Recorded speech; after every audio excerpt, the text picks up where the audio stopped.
The faucet dripped like a metronome, counting down to disaster. I twisted the wrench one more time, cursing the ancient plumbing in our 2-story colonial. From the dining room, I could hear Natalie and our 17-year-old daughter Zoe having one of their whispered conversations, the kind that always made my stomach twist. "Dad's such a loser, Mom. Eric makes you happy. Real men don't spend their Saturday nights fixing sinks." If sarcasm was a superpower, I'd be ruling this decaying New England suburb from a throne made of broken dreams and rusted pipe fittings. Instead, I'm Jake Morrison, 42 years old, managing a hardware store that's hemorrhaging money faster than this damn faucet leaks water. "Jake, dinner." Natalie's voice carried that particular edge she'd perfected over the past 6 months, the same edge that appeared right around the time Eric Brennan started hanging around our house like a persistent salesman. I wiped my hands on a towel and walked into our dining room, where the mahogany table, Natalie's pride and joy, was set for 4. Eric sat in my usual chair, his perfectly styled hair catching the light from our chandelier.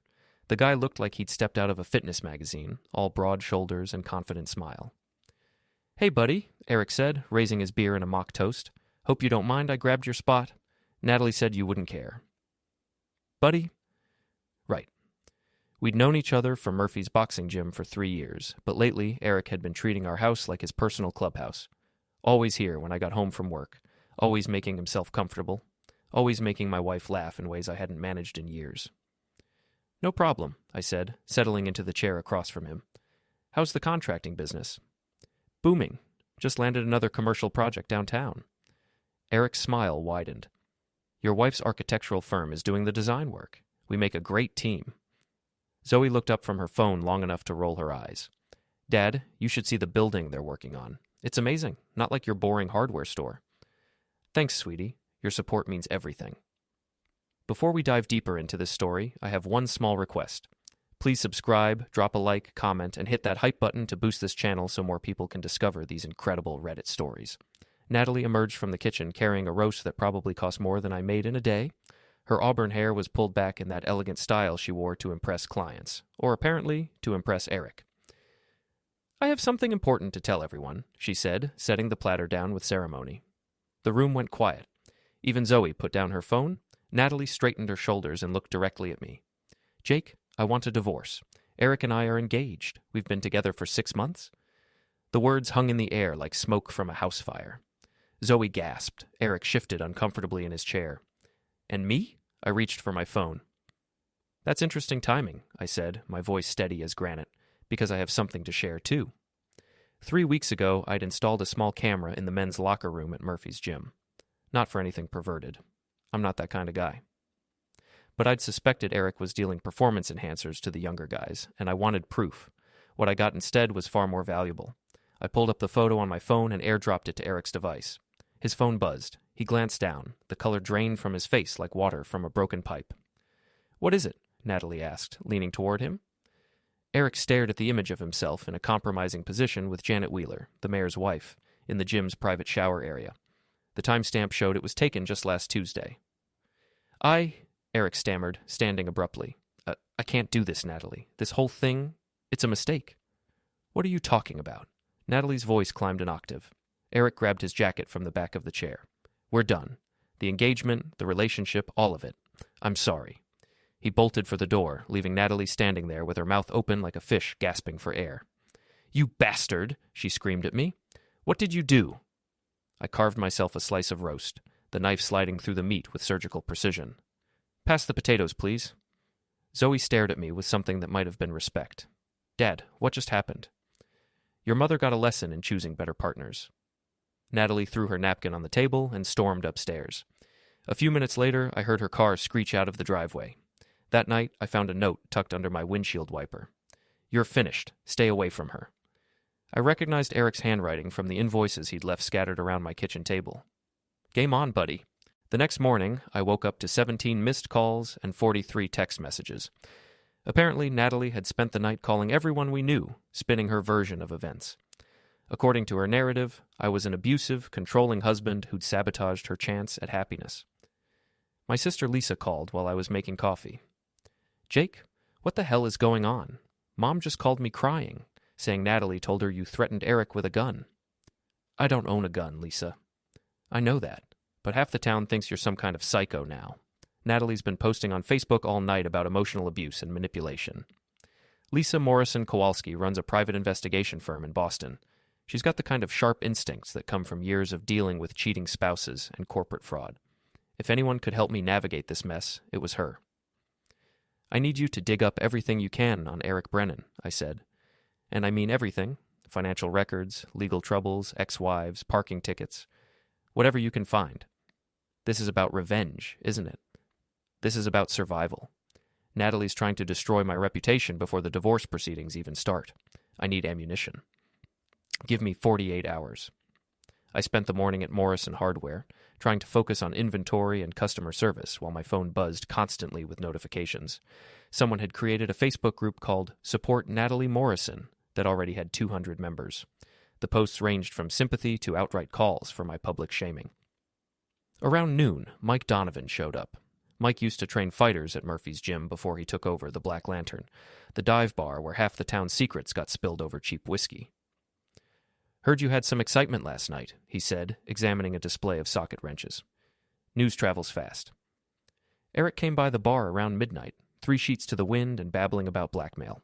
Said you had something on him that could ruin his life." I leaned against the counter. "What else did he say?" "That he was leaving town for a while, taking a job in Florida, getting away from the drama." Mike's weathered face cracked a smile. "Course, he also said he was in love with your wife and you were a pathetic loser who couldn't satisfy a woman. But like I always told you in the ring, don't get mad, get even." That evening, Zoe came home from school looking embarrassed. "Dad, everyone's talking about what happened. Jessica's mom said you had a mental breakdown at dinner." "What do you think happened?" She sat down at the kitchen table, picking at the wood grain with her fingernail. "I think Mom's been lying to us for months, and I think Eric's a creep who was using her. Smart kid. Takes after her old man." "Are you going to fight back?" she asked. "What makes you think I'm not already fighting?" The next day, Lisa called with preliminary results. "Your boy Eric's got some serious problems. Gambling debts to 3 different bookies, 2 DUI arrests that got pleaded down, and an ex-wife in Connecticut who's been trying to get child support payments for 4 years." "What about his business?" "Brennan Construction exists on paper, but most of his income comes from subcontracting work. He's been inflating his success to impress people. The commercial project he mentioned? It's a renovation of a gas station bathroom." "Perfect. What else?" "His ex-wife Carol lives in Hartford. She's got plenty to say about Eric's character. Apparently he left her when she was pregnant, claiming the baby wasn't his. DNA test proved otherwise, but he'd already moved here and changed his phone number." I felt a plan forming in my mind like storm clouds gathering on the horizon. Friday night was Zoe's school play. She had a small part in Our Town, and despite everything happening at home, I wasn't going to miss it. I arrived at the auditorium to find Natalie already seated in the 3rd row, with Eric beside her. Apparently his Florida job had been postponed. I took a seat directly behind them, close enough to hear their whispered conversation. "Are you sure about this?" Natalie was saying. "Jake looked dangerous the other night." "He's all bluff," Eric replied. "Guys like him are cowards when it comes to real confrontation. Trust me, I've dealt with his type before." During intermission, I made my move. The lobby was crowded with parents and students, everyone balancing coffee cups and programs. Eric was standing near the refreshment table, holding 2 cups of coffee. I bumped into him, just a clumsy accident, the kind that happens in crowded spaces. The hot coffee splashed across the front of his khaki pants, right in the most embarrassing possible location.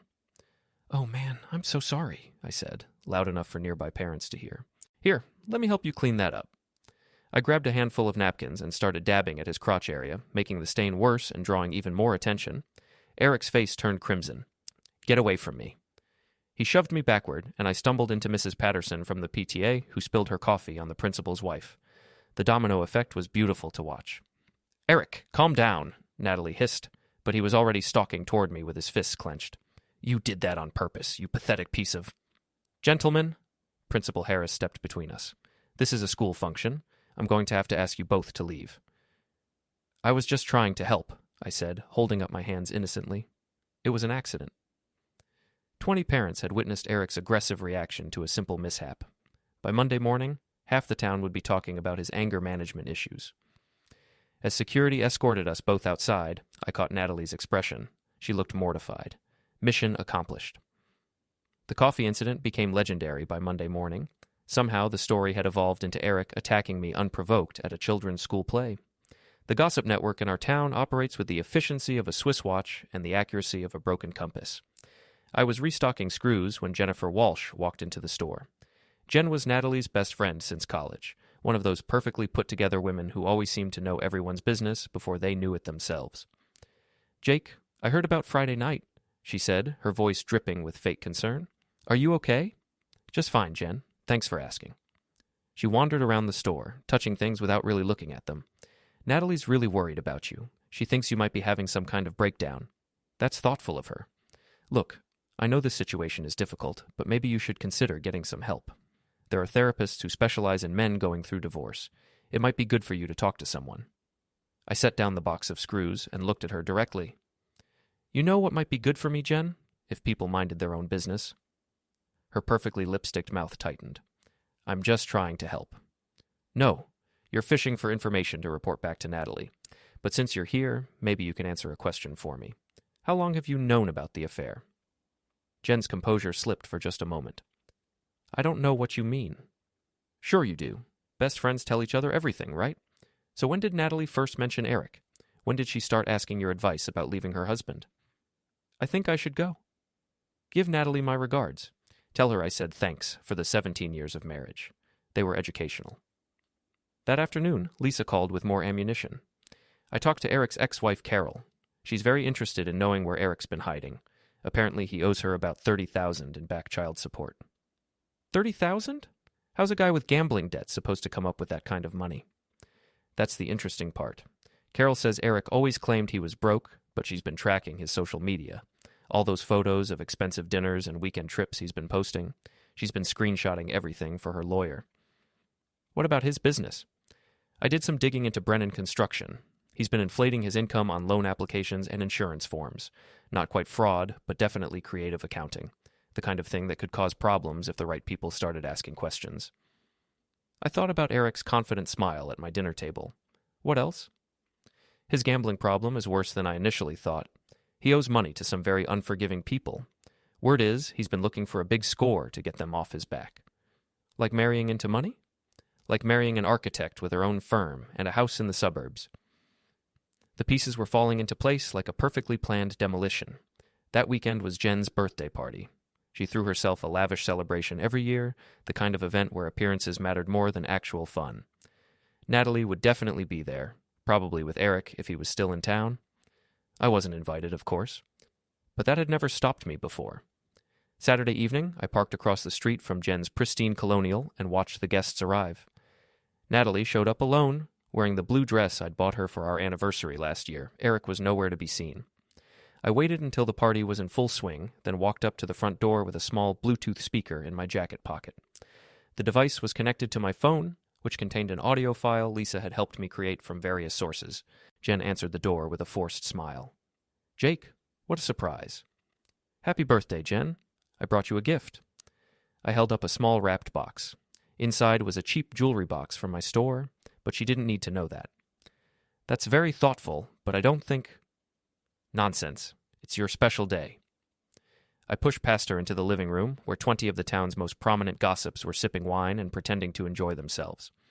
Natalie was standing near the fireplace, talking to the mayor's wife, ironically the same Janet Wheeler who'd been featured in my photograph of Eric. "Everyone, can I have your attention?" I said, pulling out my phone. "I have a special birthday message for Jen." I activated the speaker and pressed play. The audio was a compilation of conversations I'd recorded using a small device planted in Natalie's car. Nothing illegal. The car was still technically half mine, according to Massachusetts law. The recording featured Natalie and Eric discussing their affair, including some very intimate details about their relationship and some very unflattering comments about me. But more importantly, it included Eric's voice describing his financial problems and his plan to marry into money to solve them. The room went silent as the voices filled the space. Natalie's face went white as she recognized her own words coming from the speaker. "Jake, turn that off," she screamed. "Oh, this is the good part," I said, turning up the volume. Eric's voice continued. "She's not that bright, really. Thinks I actually love her. But that house is worth at least $400,000, and her business is profitable. I can milk this for years." Janet Wheeler gasped. The mayor's wife looked mortified, probably wondering if Eric had said similar things about her. Natalie lunged for my phone, but I stepped aside. "Careful, sweetheart. You wouldn't want to cause a scene." Jen stood frozen in her doorway, watching her perfect party implode. But I noticed something interesting. She wasn't looking shocked or surprised. She was looking annoyed, like someone had spoiled a carefully planned surprise. The recording continued for another minute, featuring Eric's voice describing his gambling debts and his plan to disappear to Florida once he'd gotten what he needed from Natalie. When it finished, the silence was deafening. "Well," I said, pocketing my phone. "Happy birthday, Jen. Thanks for the lovely evening, everyone." I walked toward the door, then paused. "Oh, and Natalie? Eric left town yesterday. Something about avoiding some people he owes money to. He asked me to tell you goodbye." That last part was a lie, but it felt true enough. As I reached my car, I could hear the explosion of voices from inside the house. By tomorrow, everyone in town would know exactly what Eric Brennan had really thought of my wife. But something bothered me about Jen's reaction. She hadn't seemed surprised by the recording. She'd seemed disappointed, like someone whose carefully orchestrated plan had just fallen apart. Monday morning brought a call from Lisa that changed everything. "Jake, I think we've been looking at this wrong," she said. "I've been digging deeper into the timeline, and something doesn't add up."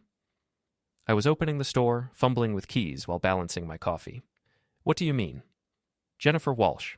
I ran a background check on her just to be thorough. Did you know she used to work for you?"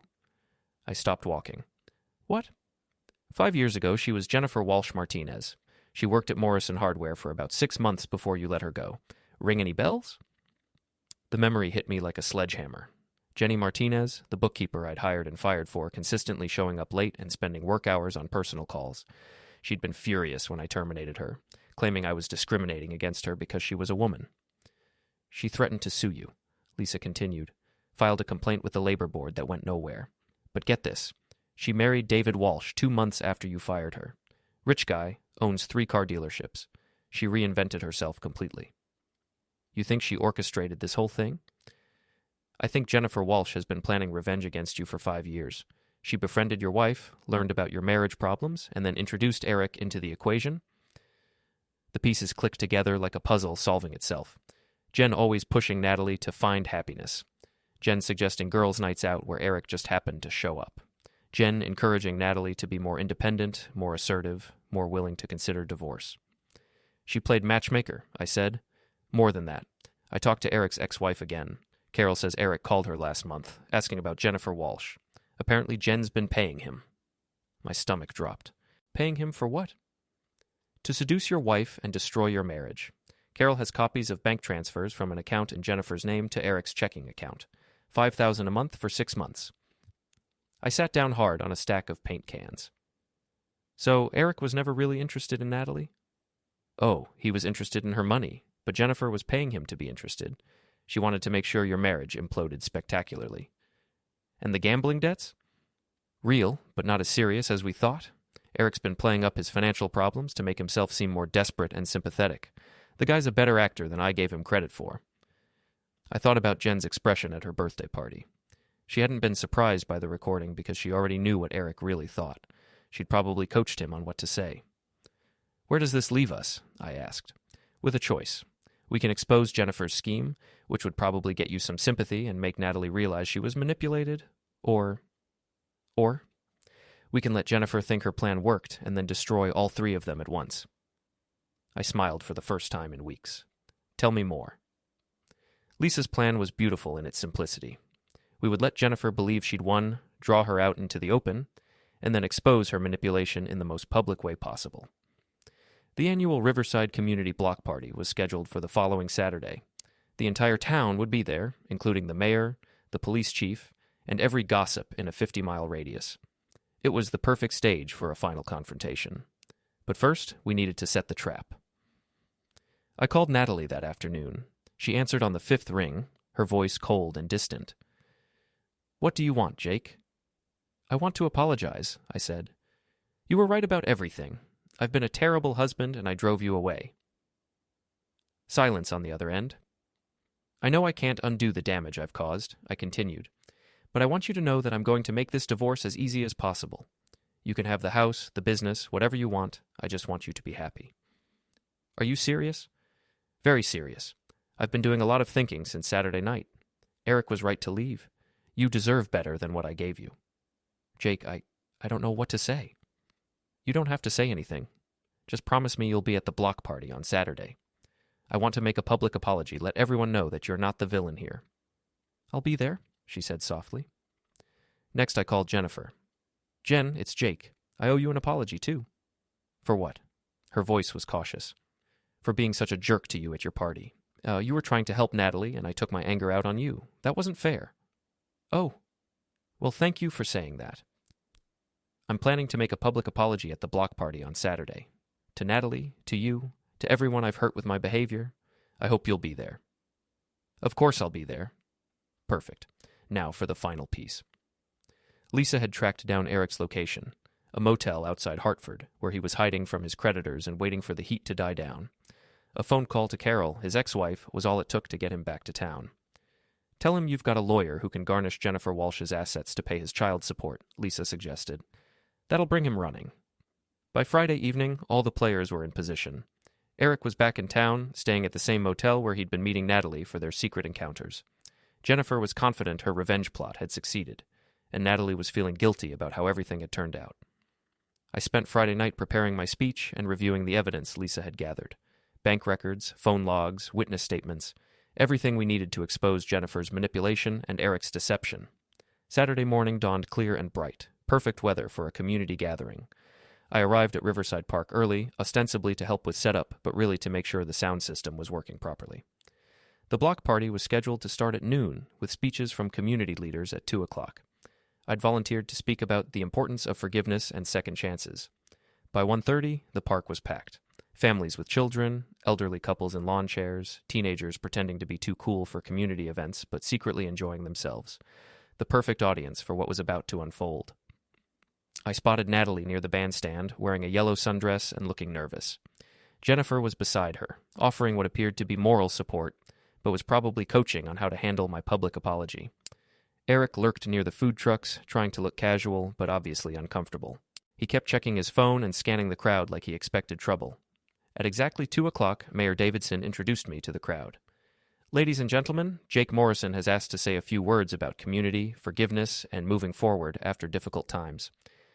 I took the microphone and looked out at the sea of faces, some sympathetic, some curious, some openly hostile. This was my moment. Thank you all for coming today, I began. I want to talk to you about truth, about manipulation, and about what happens when people think they're smarter than everyone else. Jennifer's smile faltered. This wasn't the speech she'd been expecting. 6 months ago, my wife began an affair with Eric Brennan, but what I discovered recently is that this affair didn't happen by accident. It was orchestrated, planned, and paid for by someone I trusted. The crowd stirred. This was getting interesting. Jennifer Walsh, who many of you know as my wife's best friend, has been paying Eric Brennan $5,000 a month to seduce my wife and destroy my marriage. Jennifer went pale. Eric started moving toward the parking lot. The reason? 5 years ago, I fired Jennifer from my hardware store for poor performance. She's been planning her revenge ever since. I pulled out a folder of documents. I have bank records showing payments from Jennifer's account to Eric's. I have recorded phone conversations where they discuss their plan. And I have testimony from Eric's ex-wife about how this scheme was supposed to work. The crowd was buzzing now, heads turning to stare at Jennifer, who looked like she wanted to disappear into the ground. But here's the beautiful part, I continued. Eric was playing both sides. He took Jennifer's money, but he was also planning to actually marry my wife for her assets. He was going to scam the scammer. Eric had reached his car and was fumbling with his keys. Unfortunately for Eric, his gambling debts caught up with him, and he had to run back to Connecticut, which left Jennifer's plan in ruins and my wife heartbroken. I looked directly at Natalie, who was staring at Jennifer with dawning horror. So, here's my public apology, I said. I'm sorry I didn't figure this out sooner. I'm sorry I let Jennifer manipulate my family, and I'm sorry that my wife was used as a pawn in someone else's revenge fantasy. The silence was complete. Even the children had stopped playing. Oh, and one more thing, I said, pulling out a final document. Eric Brennan is not just a con man and a deadbeat dad. He's also been having an affair with Mayor Davidson's wife, Janet. I have photographs if anyone's interested. Mayor Davidson's face went from red to purple. Janet Wheeler was nowhere to be seen, probably already heading for her lawyer's office. I handed the microphone back to Mayor Davidson and walked off the stage. The crowd erupted in chaos behind me, but I kept walking toward the parking lot. Natalie caught up with me at my truck. "Jake, wait!" I turned around. She was crying, her perfect makeup ruined. "Is it true about Jennifer paying Eric?" "Every word. Lisa has all the documentation if you want to see it." "I'm so sorry. I thought I was in love. I thought you didn't care about me anymore." I looked at my wife, really looked at her, for the first time in months. She looked smaller somehow, diminished by the realization of how completely she'd been manipulated. "The question is," I said, "what do we do now?" Behind us, I could hear Jennifer's voice rising above the crowd, trying to defend herself, trying to explain. But the damage was done. By tonight, everyone in town would know exactly what kind of person she really was. Eric's car was already gone, probably heading back to Connecticut and whatever consequences awaited him there. And me? I was finally free of the anger that had been consuming me for months. The revenge was complete, the truth was exposed, and justice had been served. "We go home," I said to Natalie, "and we figure out if there's anything left worth saving." As we walked toward our cars, I could hear the crowd behind us still buzzing with shock and excitement. The Riverside Community Block Party would be remembered for years as the day Jake Morrison turned the tables on everyone who'd tried to destroy him. Sometimes the best revenge isn't getting even. Sometimes it's just telling the truth and letting the chips fall where they may. The game was over, and for the first time in months, I felt like I'd won.